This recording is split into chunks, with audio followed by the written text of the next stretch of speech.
ওরে কিরে, মধু মধু দিলেন তো বেচারাকে ভাইরাল করে, ঠিক না?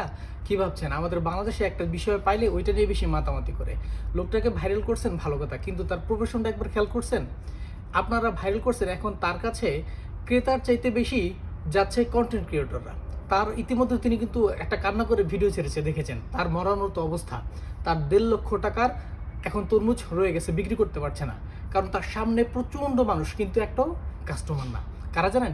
এই যে আপনার আমার মতো ক্যামেরাম্যানরা, সবাই তার সাথে সেলফি তুলে ভিডিও করে নিজে ভাইরাল হতে চাচ্ছে। কিন্তু একবার চিন্তা করেছেন এই যে তার প্রফেশনটা কী হবে, তার ফ্যামিলিটা কীভাবে চলবে? 2 দিন পর তো ঠিকই ভুলে যাবেন, কিন্তু ওনার তো ক্ষতি করে যাচ্ছেন। ভাই, একটা বিষয় নিয়ে এত মাতামাতি করার দরকার নাই তো। উনি এই পর্যায়ে আসছে, উনি তো ভাই ভাইরালের জন্য বলে নাই। উনি ব্যবসা করতেন, 10 বছর যাবৎ ব্যবসা করে, পরিশ্রম করে আজকে এই জায়গায় আসছে, পরিচিতি পেয়েছে, আলহামদুলিল্লাহ। একটু সুযোগ দেন কাজ করার জন্য। কেন তাকে দিয়ে এখন এই পিজার পিজার ইয়ে করেছেন? মোবাইল, তরমুজের ভিতর থেকে মোবাইল বের করছেন। একটু বেশি বাড়াবাড়ি হয়ে যাচ্ছে না ভাই? সব কিছুর একটা লিমিট থাকে, লিমিট ক্রস করেন না।